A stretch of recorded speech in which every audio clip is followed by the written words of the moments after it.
হাই মৰমৰ ছাত্ৰ ছাত্ৰীসকল, তোমালোক সকলোকে আমাৰ ইউটিউব চেনেল কোচিং জোনলৈ স্বাগতম জনাইছোঁ।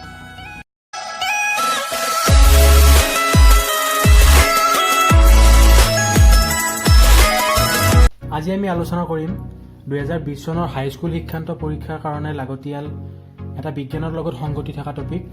সেই টপিকটোৰ পৰা প্ৰত্যেক বছৰে কুৱেশ্যন পেপাৰত এটা বা দুটা কুৱেশ্যন দেখিবলৈ পোৱা যায়। এই টপিকটো আছে বিজ্ঞানৰ 10 নম্বৰ অধ্যায়ৰ পোহৰ প্ৰতিফলন আৰু প্ৰতিসৰণ। ইয়াৰে প্ৰতিসৰণ নামৰ টপিকটো আজি আমি আলোচনা কৰিম। আজি আমি প্ৰথমে আলোচনা কৰিম প্ৰতিসৰণৰ বিষয়ে। প্ৰতিসৰণ মানেনো কি এইখিনি আগে আমি জানি ল'ম। তাৰপিছত এইবাৰ হাইস্কুল শিক্ষান্ত পৰীক্ষা 2020ত একদম জৰুৰী দুটা কুৱেশ্যন ইয়াৰ পৰা মানে প্ৰতিসৰণৰ পৰা যি দুটা কুৱেশ্যন একদম জৰুৰী এইবাৰৰ মেট্ৰিক পৰীক্ষাৰ কাৰণে সেইখিনি আলোচনা কৰিম। প্ৰথমতে প্ৰতিসৰণৰ ষ্টেণ্ডাৰ্ড সূত্ৰ মতে কিতাপৰ মতে প্ৰতিসৰণ মানে হ'ল দুটা স্বচ্ছ মাধ্যমৰ সন্ধিতলত এটা মাধ্যমৰ পৰা অহা পোহৰৰ গতিপথ সলনি হৈ আনটো মাধ্যমলৈ গতি কৰাকে প্ৰতিসৰণ বোলে। মানে ইয়াতে পেপাৰখনত স্বচ্ছ মাধ্যম A আৰু স্বচ্ছ মাধ্যম B দুটা স্বচ্ছ মাধ্যম দেখুওৱা হৈছে আৰু ইয়াৰ মাজৰ ভাগটো মানে যোনটো এই দুয়োটা মাধ্যমক ডিভাইড কৰিছে সেইটো ভাগ এখন সমতল।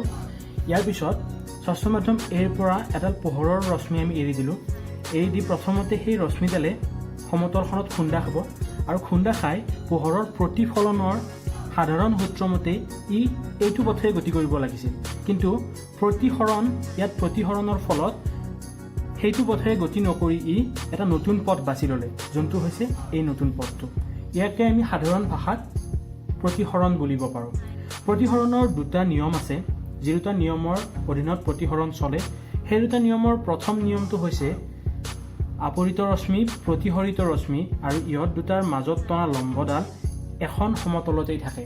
সেইটো একদম সত্য কথা যে আপৰিত ৰশ্মি হৈছে এইডাল আপৰিত ৰশ্মি, আমি ইয়াতে X বুলি ক'লোঁ, Xডাল আপৰিত ৰশ্মি, আৰু Y এইডাল প্ৰতিসৰিত ৰশ্মি মানে প্ৰতিসৰণ ঘটি যিডাল ৰশ্মি আমি পাইছোঁ।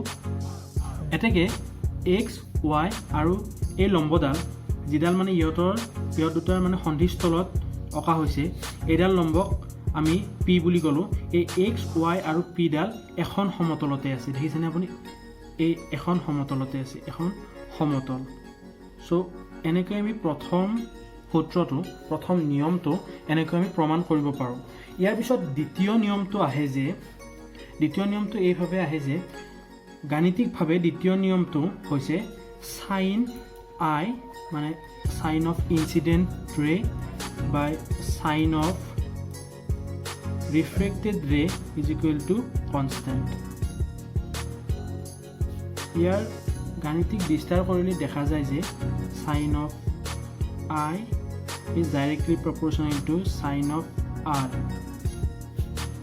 এনেকৈ আমি আকৌ ইয়াৰ চমু কৰিবলৈ sine of I by sin of R is directly proportional to 1 আৰু sin of I by sin of R equal to 1 into এটা যিকোনো এটা ধ্ৰুৱক। মানে এইখিনিৰ যিটো ৰেচিঅ' হ'ব, এইখিনিৰ যিটো সমানুপাত হ'ব, সেইটো এটা ধ্ৰুৱকৰ সমান হ'ব। মানে সেইটো কোনোদিনে এটা বস্তুৰ কাৰণে, বস্তুৱেই হওক যিকোনো এটা মেটেৰিয়েলৰ কাৰণে, যিকোনো এটা বস্তুৰ কাৰণে সেই মানে ইহঁতৰ দুয়োৰে যোনটো ভগ্নাংশ সেইটো কোনোদিনে বেলেগ নহয়। অৰ্থাৎ একে ৰং আৰু একে বস্তুৰ কাৰণে এই sine of I by sine of R আমি সদায় সমান পাম। এতিয়া আমি পোহৰৰ প্ৰতিসৰণৰ লগত জড়িত দুটা নতুন বস্তু শিকিম। সেই দুটা বস্তু হৈছে লঘুতৰ মাধ্যম আৰু ঘনতৰ মাধ্যম। লঘুতৰ মাধ্যম আৰু ঘনতৰ মাধ্যমনো কি?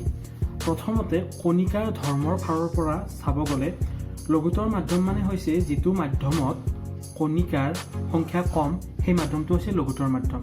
আৰু ঘনতৰ মাধ্যম মানে হৈছে যিটো মাধ্যমত কণিকাৰ সংখ্যা বেছি, সেই মাধ্যমটো ঘনতৰ মাধ্যম। কিন্তু আলোকীয়ভাৱে অৰ্থাৎ প্ৰতিসৰণৰ ফালৰ পৰা চাবলৈ গ'লে লঘুতৰ মাধ্যম মানে সেই মাধ্যমটো যিটো মাধ্যমত পোহৰৰ প্ৰতিসৰণাংক কম আৰু ঘনত্বৰ মাধ্যম মানে হৈছে সেইটো মাধ্যম যিটো মাধ্যমত পোহৰৰ প্ৰতিসৰণাংক বেছি। এতিয়া পোহৰৰ গতি আৰু দ্ৰুতি এই ঘনত্বৰ মাধ্যম আৰু লঘুত্বৰ মাধ্যমত সলনি হয়। সেইটো কেনেকৈ সলনি হয় আমি চাম। এতিয়া প্ৰথমতে আমি দুটা মাধ্যম আঁকিম।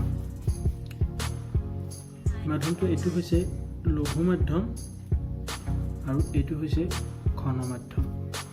এডাল আমি পোহৰৰ ৰশ্মি পঠাম, এনেকৈ ৰশ্মি গৈ আছে। তাৰপিছত আচলতে যাব লাগিছিলে এনেকৈ, কিন্তু প্ৰতিসৰণ ঘটি ইয়াৰ গতিপথ সলনি হ'ব। কিন্তু কোনফালে সলনি হ'ব? সেইফালে যাব নে এইফালে আহিব? সেইটো আমি চাবলৈ প্ৰথমতে ইয়াৰ লম্ব এডাল আঁকিলোঁ। লম্ব। এতিয়া নিয়মমতে হৈছে লঘু মাধ্যমৰ পৰা ঘন মাধ্যমলৈ আহিলে পোহৰৰ ৰশ্মিটোৱে বেছি কণিকাৰ সন্মুখীন হ'বলগীয়া হয়। সেইকাৰণে ইয়াৰ দ্ৰুতি কমে। প্ৰথম কথা হৈছে কি, লঘুত্বৰ মাধ্যমৰ পৰা ঘনত্বৰ মাধ্যমলৈ আহিলে পোহৰৰ ৰশ্মিৰ দ্ৰুতি কমে। দ্বিতীয় কথা, এতিয়া ৰশ্মিটোৱে কোনফালে ঘূৰিব? এইফালে যাব নে এইফালে আহিব? তাৰপিছত হ'ল কি, লঘু মাধ্যমৰ পৰা ঘন মাধ্যমলৈ অহাৰ ফলত কণিকাৰ সংখ্যা বেছি হোৱাৰ ফলত কণিকাত বস্তুটো মানে ইয়াৰ ৰশ্মিটো বিচ্ছুৰিত হৈ ই সদায় লম্বৰ কাষলৈ আগবাঢ়ি আহে। মানে ইয়াৰ এতিয়া নতুন গতিপথ এইটো হ'ব। আৰু এবাৰ কৈ দিছোঁ, লঘু মাধ্যমৰ পৰা ঘন মাধ্যমলৈ অহাৰ ফলত পোহৰ ৰশ্মিৰ দ্ৰুতি কমে। অৰ্থাৎ যিহেতু ঘন মাধ্যমত বেছি কণিকা আছে, সেইকাৰণে ৰশ্মিটোৱে কণিকাৰ গাত খুন্দা খাই বিচ্ছুৰিত হয় ইয়াৰ নিজৰ আগৰ গতিটো হেৰাই পেলায়। আৰু এইটো গতিপথ প্ৰতিসৰণৰ ফলত এনেও ইয়াৰ গতিপথটো সলনি হ'ল হয়, কিন্তু বেছি কণিকা থকাৰ ফলত ই সদায় লম্বডালৰ কাষলৈ আগবাঢ়ি আহিছে। মানে এইটো আচল পথ আছিল আৰু এনেকৈ আহিল। এয়া দ্বিতীয় কথা হৈছে ঘন মাধ্যম আৰু লঘু মাধ্যম। মানে এইবাৰ পোহৰৰ ৰশ্মি ঘন মাধ্যমৰ পৰা আহিব। এইটো 2 নম্বৰ, এইটো 1 নম্বৰ। এইবাৰ ঘন মাধ্যমৰ পৰা পোহৰৰ ৰশ্মি লঘু মাধ্যমলৈ আহিব। প্ৰথমতে পোহৰৰ ৰশ্মি এনেকৈ আহিল লঘু মাধ্যমৰ ফালে আহি ইয়াৰ আচল গতিপথ হৈছিল এইটো আচল গতিপথ আছিল। এইবাৰ লম্বডাল আঁকিলোঁ। প্ৰথম কথা, ঘন মাধ্যমত বেছি কণিকা থাকে, লঘু মাধ্যমত কম কণিকা থাকে। সেই পোহৰৰ ৰশ্মিটো ঘনৰ পৰা লঘু মাধ্যমলৈ অহাৰ লগে লগে ইয়াৰ দ্ৰুতি বাঢ়ে, কাৰণ ই ফ্ৰীলি যাব পাৰে। সেইকাৰণে ইয়াৰ দ্ৰুতি বাঢ়ে আৰু ইয়াৰ নতুন পথটো সদায় লম্বৰ পৰা দূৰত এনেকৈ হ'ব। মানে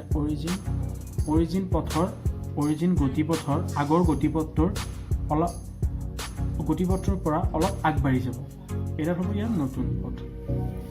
তাৰপিছত আহিল এটা নতুন কথা, যে এই যিটো আমি আগবঢ়াই দিলোঁ সেই বস্তুটো লম্বৰ পৰা দূৰত বুলি কৈছোঁ। এইটো লম্বৰ পৰা ওচৰত বুলি কৈছোঁ। লম্বৰ পৰা দূৰত বুলি ক'লে এই আচল পথটোৰ এইপিনেও আহি যাব পাৰে কেতিয়াবা। ইন চাম কজ এই বস্তুটো এনেকুৱাও হৈ যায়। সেইটো কোনো ধৰণৰ ভাবিবলগীয়া কথা নহয়। কেৱল কম্পেয়াৰ কৰিলে, এই দুটাৰ মাজত তুলনা কৰিলে দেখা যায় যে এইটো অলপ বেছিকৈ এইপিনে আগবাঢ়ি আহিছে আৰু অলপ ইয়াৰ পৰা গুচি গৈছে। চ' ইয়াতে আমি প্ৰতিসৰণৰ কনচেপ্টটো শেষ কৰোঁ। ইয়াৰ পিছত আমি 2020 চনৰ হাইস্কুল শিক্ষান্ত পৰীক্ষাৰ কাৰণে লাগতিয়াল দুটা কুৱেশ্যন আলোচনা কৰিম। প্ৰতিসৰণৰ লগত জড়িত এটা টপিক হৈছে প্ৰতিসৰণাংক। আমি অহা ভিডিঅ'টোত ডিছকাছ কৰিম। আৰু প্ৰতিসৰণাংকটো ডিছকাছ কৰাৰ পিছতহে 176 নম্বৰ পেজত দিয়া প্ৰশ্নাৱলীৰ 1 নম্বৰ, 2 নম্বৰ আৰু 5 নম্বৰ এই তিনিটা অংক, মানে যিকেইটা অংক 2020 চনৰ হাইস্কুল শিক্ষান্ত পৰীক্ষাৰ কাৰণে একেবাৰে জৰুৰী, সেইকেইটা অংক সেইটো টপিক বুজি উঠাৰ পিছতহে আমি ডিছকাছ কৰিব পাৰিম। সেয়েহে আমি অহা ভিডিঅ'টোত প্ৰতিসৰণাংক টপিকটো বুজাই দিয়াৰ লগতে এই তিনিটা অংক কৰিম।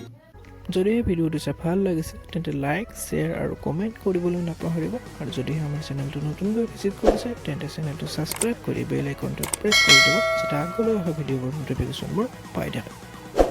গতিকে ভিডিঅ'টো চোৱাৰ বাবে বহুত বহুত ধন্যবাদ।